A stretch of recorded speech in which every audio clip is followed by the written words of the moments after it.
The morning of their disappearance began like countless Sundays before it.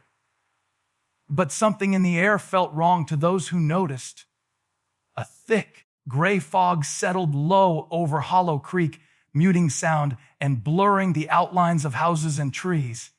Margaret Hale stepped out of her front door just after 7:30 a.m., holding her son Daniel's hand so tightly that he quietly asked if she was hurting him. She didn't answer. Her eyes were fixed on the road ahead, and her face looked drained of color, as if she hadn't slept at all the night before. Neighbors later told police that Margaret wasn't dressed for church the way she usually was.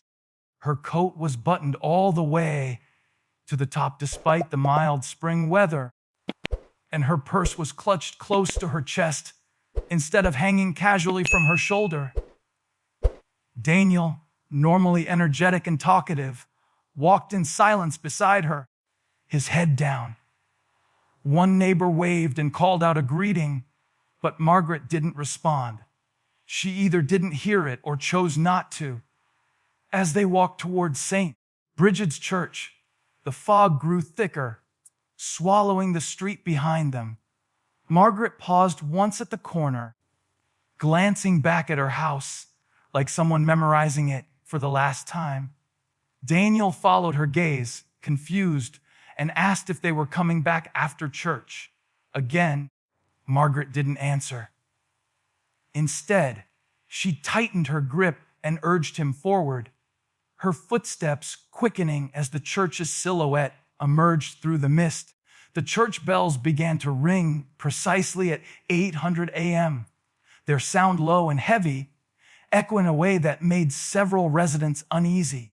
Witnesses later recalled that Margaret flinched at the first bell, almost as if it hurt her. Daniel covered one ear and laughed nervously, but his laugh faded when he saw his mother's expression. She looked terrified, not of the noise, but of what waited beyond the church doors. Margaret and Daniel were seen stepping inside St. Bridget's Church just moments before the bell stopped. The heavy wooden doors closed behind them with a dull thud that echoed across the empty street. When the service ended an hour later, other worshipers filed out into the sunlight, but Margaret and Daniel never followed. Their coats still hung near the entrance, untouched, as if they planned to return at any moment. When the police arrived in Hollow Creek later that afternoon, they expected panic, confusion, and urgency. Instead, they were met with something far more disturbing: calm. Too calm. Neighbors answered questions politely but briefly, offering rehearsed phrases that sounded almost identical. She was a quiet woman, good mother, went to church like always. No one speculated. No one seemed shocked. It was as if the town had already accepted that Margaret and Daniel were gone. Investigators quickly noticed resistance whenever the conversation shifted toward St. Bridget's Church. People who had been talkative moments earlier suddenly grew distant. Eyes dropped to the floor. Arms crossed. One officer later noted that even the most basic questions: who sat near Margaret during service, whether anyone saw her leave, were met with uncomfortable silence. Several residents insisted that nothing unusual ever happened inside the church, repeating the phrase with unsettling consistency. Police formally requested access to church records, including attendance logs, donation books, and maintenance files.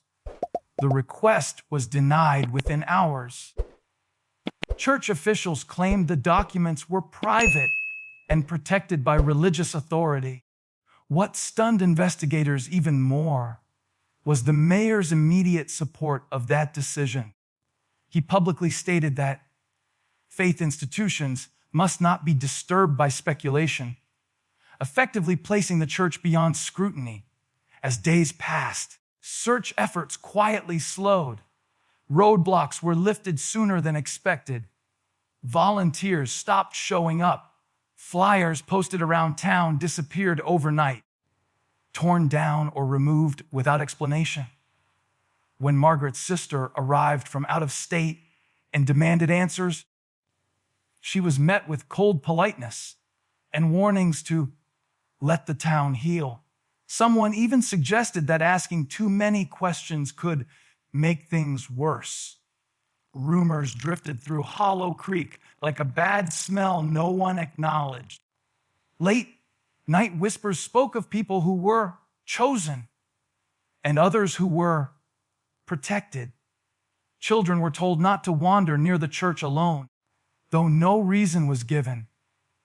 And every time Margaret and Daniel's names came up, conversations ended abruptly, leaving behind the sense that the town wasn't just hiding something, it was guarding it. The discovery happened nearly 5 decades after Margaret and Daniel vanished during a routine renovation meant to save St. Bridget's Church from collapsing. Workers had already removed several layers of cracked stone beneath the altar when one of them noticed a section of the foundation that didn't match the rest. The stone was smoother, newer than the surrounding material, as if it had been sealed long after the church was built.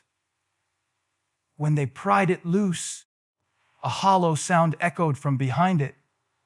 Hidden inside the wall was a narrow compartment, sealed with thick mortar and wrapped in oil, darkened cloth. Inside sat a wooden box, warped by age, but carefully preserved. There was no dust inside, as if someone had once returned to check on it. The lid resisted at first, then opened with a sharp creak that made the workers step back. What they saw inside didn't look like anything valuable, just a thick, hand-stitched book bound in cracked leather. The pages were yellowed and stiff, filled with tight, slanted handwriting that changed styles every few dozen entries. Dates stretched back to the early 1800s, long before Hollow Creek officially existed on any map. Names were written in columns, some crossed out, others underlined in red. Beside many entries was a single word written again and again with chilling consistency: offering. Though as investigators examined the final pages, the tone of the writing grew darker, more frantic. The neat script gave way to heavy, uneven strokes, as though the writer's hand had been shaking. On the last page, 2 names stood alone at the bottom: Margaret Hale, and beneath it, Daniel Hale, followed by the date of their disappearance. Unlike earlier entries, there was no ceremonial symbol next to their names, only a deep gouge pressed into the paper. Tucked between the pages was a folded note written in a different hand entirely. It warned that the ledger was never meant to be found, that its purpose was to remain sealed within the foundation. As long as the town stands. The note ended mid-sentence. The ink smeared as if the writer had been interrupted. From that moment on, investigators realized they weren't looking at a record of faith, but a record of payment. As historians and investigators dug deeper into the ledger, a disturbing pattern began to emerge. Every name labeled as an offering followed a precise rhythm, never random, never rushed. The entries appeared every dozen or so years, always during moments when Hollow Creek faced hardship. Old weather records showed near famines, droughts, and outbreaks of disease in the months leading up to each entry, followed by sudden recovery shortly after. It was as if the town's survival was being measured in lives. Researchers noticed that the families listed were almost always long-time residents, people whose roots in Hollow Creek ran deep. These weren't outsiders or drifters. They were families woven into the town's history: teachers, farmers, church caretakers. Marginal notes beside certain names hinted at duty, debt, and inheritance, suggesting that participation wasn't voluntary, but inherited, passed quietly from one generation to the next. Old town records revealed something even more unsettling. Fires that destroyed nearby towns somehow stopped at Hollow Creek's borders. Floodwaters changed course just before reaching its streets. Epidemics that devastated neighboring counties barely touched it. The timing lined up too perfectly with the ledger's entries to be coincidence. Protection, it seemed, came at a calculated cost. Survivors who had moved away decades earlier were tracked down and interviewed. Many refused to speak, but one former resident admitted that children were warned never to question the church's lower levels. She recalled being told that the town stood on borrowed ground, and that certain sacrifices were necessary to keep it stable. When asked who made those decisions, she simply said, "The foundation decides." The deeper investigators went, the clearer it became that Hollow Creek wasn't just hiding a dark secret, it was built on one. The church wasn't placed at the center of town by chance. Everything radiated outward from it, streets and homes aligned almost deliberately around the structure. And beneath that foundation, something older than the town itself appeared to be waiting, sustained by decades of silence. When authorities finally approved a full structural investigation beneath St. Bridget's Church, the atmosphere shifted immediately. Heavy equipment surrounded the building, and access to the site was restricted under armed supervision. Ground-penetrating radar revealed something impossible to ignore. A hollow space deep beneath the original foundation, far older than the church itself. The shape was circular, unnaturally precise, as if it had been carved with intention rather than necessity. Excavation crews worked slowly, removing layers of stone that had not seen light in centuries. The air grew colder the deeper they went, carrying a damp, metallic smell that made workers uneasy. When a hidden stairwell was finally uncovered, it descended sharply into darkness. The walls were etched with symbols, matching those found in the ledger's margins. Symbols no one could immediately identify, but everyone instinctively understood did not belong to any recognized faith. At the bottom of the stairwell, investigators entered a narrow chamber supported by massive stone pillars. The room was silent, yet felt crowded, as though it remembered voices. Along the perimeter lay small skeletal remains, carefully arranged rather than buried.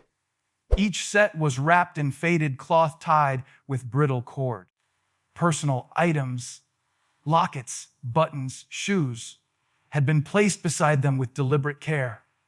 Near the center of the chamber rested a stone slab, its surface polished smooth by repeated use.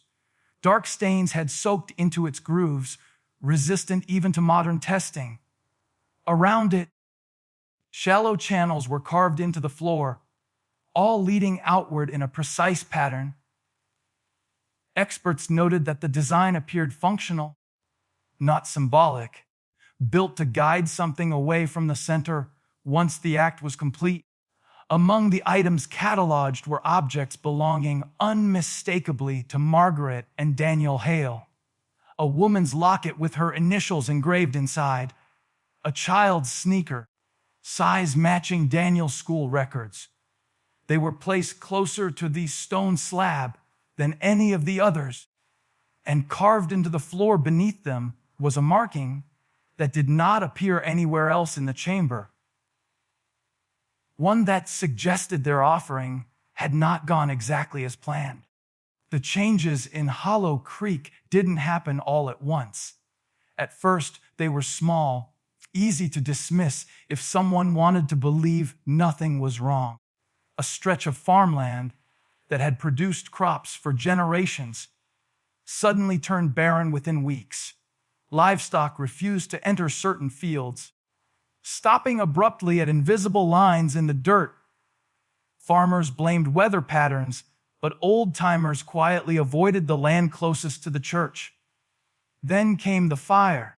Late one night, flames tore through the former mayor's house without warning. Investigators found no signs of electrical failure or accelerants, yet the fire spread faster than expected, devouring the structure from the inside out. Neighbors swore they heard church bells ringing as the fire burned, even though the bell tower had been dismantled days earlier during the investigation. Strange sounds began to echo through town after dark. Some residents reported hearing footsteps beneath their floors, slow and deliberate, as if something was moving through hidden tunnels. Others claimed the smell of damp stone and old smoke seeped into their homes during the early hours of the morning. Every report shared one detail: the disturbances always grew stronger on Sunday nights. Families whose names appeared repeatedly in the ledger started leaving Hollow Creek in silence. Houses went up for sale overnight, furniture abandoned inside, as if the owners had fled in a hurry. Those who stayed avoided eye contact, speaking in whispers when they had to speak at all. Children were kept indoors, and the streets emptied long before sunset. As pressure mounted, investigators noticed something deeply unsettling. Every incident, every fire, every failure, every unexplained sound occurred along a widening circle centered precisely on the church's foundation. It was as though whatever had been contained beneath St. Brigid's was no longer staying in place, and the town itself was beginning to shift in response. The final page of the ledger was unlike anything that came before it. The handwriting was frantic, carved so deeply into the paper that some letters had torn straight through the page. Unlike earlier entries, there were no dates, no names neatly aligned in columns. Instead, there were warnings, short, broken sentences written as if the author had been running out of time. One line appeared again and again, each repetition darker and heavier than the last. The foundation must be fed. Tucked behind that page was a thin envelope, sealed with wax that bore the same symbol carved into the stone beneath the church. Inside was a confession written by a former church elder, dated just weeks before the 1974 disappearance.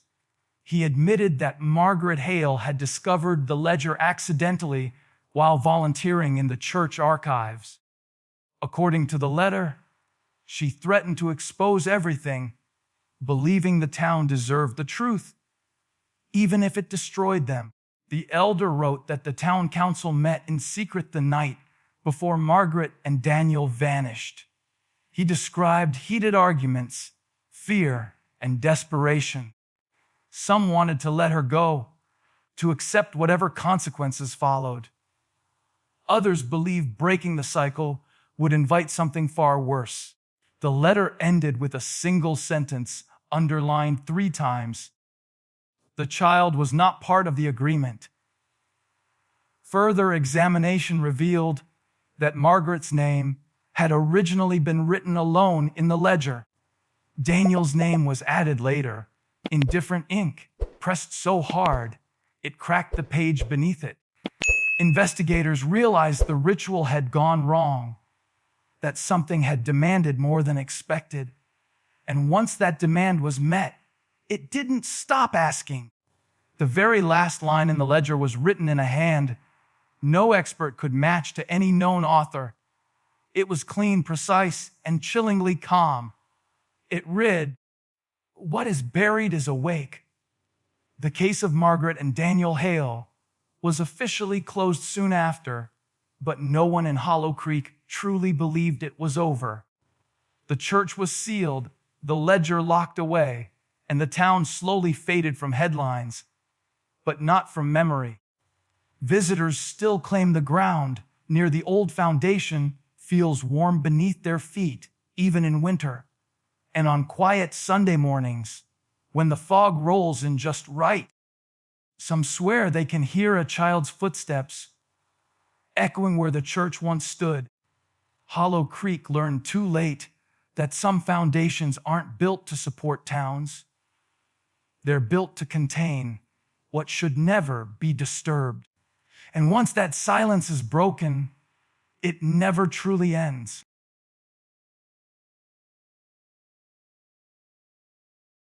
If you liked this video, don't forget to hit that like button, share it with your friends, and drop your thoughts in the comments below. Most importantly, subscribe and hit the bell icon so the next secret finds you first.